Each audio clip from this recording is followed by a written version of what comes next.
So you've lost all your money in crypto. Super millionaire Inu Coin was guaranteed to be the next big thing, or so you thought. You lost the house, your partner left you, even your dog is disgusted with you. If this is you, well then you are a degenerate gambler, and this is your intervention. And I, your friend Andy, will be your guide. Hey friends and degenerate gamblers, your intervention guide and supportive friend Andy here. How you doing? Good to see you. And how you holding up? The entire crypto market is worth $1.32 trillion right now, and just a few short months ago, it was worth nearly $3 trillion. And as I speak right now, Bitcoin is currently down 57% from its all-time high. And every super hype project that myself and others talked about seems to be in a death spiral, with only a few exceptions. So that's the bad news, but good news is I've been at this for a while now. I know the trends here, and I've got some breakdowns that will help you maybe make some money in a market like this for once. But before you throw in your gambling towel, I have one last surefire win for you to bet on. Go all in on likes. Turn that white like button into that beautiful, beautiful shade of blue. Massive returns are in your future. And if you want to double your odds, use whatever clicks you have left in your Click wallet and spin them on that subscribe button. But if you've already subscribed, well then use those clicks on that bell icon. Then YouTube will hand deliver my videos to you, just like a cocktail waiter bringing you those complimentary drinks at the blackjack table. In my 5 years in crypto, I've noticed some very common problems that most newer investors run into when they get into the space. One of the biggest mistakes is just jumping from project to project over and over again. Oh man, I just found this really cool project. It's called Richcoin, and it's gonna make me rich. Oh, cool, let me take a look at it. Oh no, the price of that one was actually dropping, so I'm all in on Noodlecoin now. Okay, well, I'll check that out then. Do you think that coin, never mind. Actually, Noodlecoin is old news. I am in on Ponzi Coin now. Yes, I'm all in on Ponzi Coin. Yeah, this one's gonna go super far. I'm very excited about this one. I can feel it deep in my soul that this is the one to make me a crypto billionaire. Right. Well, I can't imagine why you haven't been able to get ahead. Shiny object syndrome is real. Each new thing looks cooler and better than the last. But if you're just jumping around like crazy, well then what's gonna happen is your capital is going to be dwindled down to very little, or worse, nothing at all. Because you can be overexposed to just one single position, which if that goes to zero, then your entire portfolio is wiped out. You don't wanna be in a scenario where if only one thing fails, well then so goes all of your money. Down the drain, gone, kaput, never to be seen again. See you later, alligator. The next thing people miss is that in the next 10 years, I really believe that 95% of all the current crypto projects are going to go to zero, or fail, or be scams, or whatever reason you want, fill in the blank. They can't all make it. There can be only one. There can be only one. Well, maybe not just one, but certainly a lot less than the 13,445 projects that are currently listed on CoinGecko. So you need to build a portfolio and a plan that can survive this scenario. If you are going all in on one single project, well then you are probably setting yourself up for a big failure. Diversification of projects and persistence in a market just like this is how you win in this space, in my opinion. In the bull market of 2017 and 2018, tons of people jumped into the masses of hype only to then lose a bunch of money later in 2019 and 2020. So many people actually gave up during that time. And they would often say things like, crypto is a scam, or you can't make any money, or it's too late. And then when everything started to turn around at the end of 2020, and then into 2021 when Bitcoin hit over $65,000, those same people were asking, is this a good time to buy? And I get it, you don't want to miss out. But FOMO can kill your portfolio, and so can chasing pumps, which is the next mistake that most people make. And chances are by the time the FOMO hits hard enough for you to act and actually buy, well, the moment of trying to capture that pump or capture all that price action has already passed you by. Not just that, but chasing pumps and chasing FOMO can lead you to buy into stupid projects. And real dumb projects rarely do anyone any good. Missing out on gains is a very powerful emotional motivator, but it blinds you to whether buying a particular thing is actually worthwhile to buy. or not. It's so easy to just buy something because someone on Twitter or someone on YouTube or I talked about this thing myself, or those people like something, so it must be good, right? Well, maybe, but just like you, I don't actually know the future.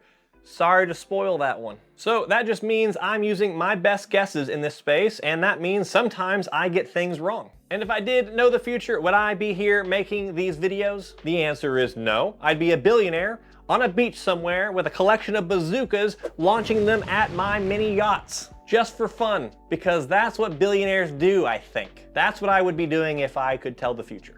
The problem with buying something just because people are talking about it is that you don't know what you are actually buying. When you don't know the ins and outs of something, it's really easy to panic when the price drops or when something else happens and you aren't completely sure why it's happening. So you really need to learn where you are putting your money so that you can decide if you really should be putting your money there or not, and to know exactly what you bought into, because knowledge is power.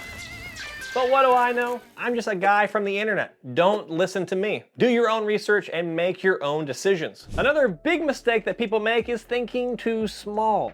Being a long-term thinker makes all the difference in the world. And speaking of the world, it's full of short-term thinkers. Everyone says they don't expect to get rich quick, but then whatever they've invested into, a few weeks or a few months later, if nothing meaningful happens, they give up and try something else. Oh, I don't want to get rich quick. I'm fine waiting a few weeks first. For me, I've made all of my money over the long haul. If you can think in terms of years instead of weeks or months, then you will be set up so much better for long-term success. It's so easy to look at something and say, these returns suck. I can find much better returns elsewhere. And then with zero patience and huge expectations, you chase bigger and bigger returns and lead yourself closer and closer to disaster. For example, at its peak, my Flux nodes were paying me about $12,000 per month. And then when I talk about my nodes, people would say things like, oh, that's easy for you to say, or that was easy for you. You got in super early. Or they'd say, oh, that's not worth it. You have to put hundreds of thousands of dollars in to get those types of returns. What those people would fail to see is that I actually started buying and mining Flux in 2018. And I kept doing it until this very day. This day today. And once upon a time, my Flux nodes were not making anything. They were just barely covering the cost of the VPS servers that they were on. But I had this long-term vision, so I kept accumulating over the years. And along that time, people would tell me it's not worth it. They barely make any money. What's the point of running these things? Those are the same types of people who today say it's not worth it because they cost so much to get into. Long-term thinking wins over short-term thinking. Yeah, 1997 Matt Damon playing the character Will Hunting, you made some mistakes, but there are bigger forces at work here. And you know what? It's not your fault. I know. No, listen to me. It's not your fault. I know. It's not your fault. But seriously, part of the reason you're losing right now is not you, it's just the market. How do you like them apples? And as far as the last year or so was, stonks and meme coins can't only just go up. They gotta come down sometimes too. A part of this system is that there will be booms and busts. The volatility is a feature, not a bug. This last bull run was not the last one to ever happen. There will be more. So then what should you do to respond to all this? What can you do to be prepared for when things go back up? Well, the last crypto winter was over 2 years long. And what if this one is just as long? What are the things you can do? Well, number one is just stay the course. Keep going. During the last crypto winter, the biggest thing that people did wrong was they gave up and threw in the towel. So number two is if you sell now, well, then you have basically no chance during the next bull run. The next thing is just keeping your eyes peeled. What are good quality things, or what are things that you believe will go up in the future that you can buy right now? Next thing is just simply educate yourself. Listen to podcasts, watch videos, do whatever you can to learn more during this really slow, boring down market. And also consider joining Sleep Money Club. We have weekly live streams chock full of education. We have channels full of teachers, and we have tons of guides and tutorials being created right now so that you can be better prepared for the next bull run. There is a link in the description if you're interested. The next thing would be just keeping your eyes open again, not just for quality things to put money into, but what are the asymmetric bets out there? What are the things things you can put some of your time, money, or effort into that might have astronomical returns during the next bull run. And lastly, again, not financial advice, but you can just do what I do, and that is buy more Bitcoin. The main thing is this. You can view this market as this big, bad, negative thing. Or you can view it for what it really is, well, at least in my opinion, a gigantic, humongous, monstrous opportunity. Millionaires will be made in this bad market, just like they've been made in previous bad markets. So don't give up, my friends. There is way too much opportunity out there. But that's it for this video, and I will see you in the next one. Stay golden.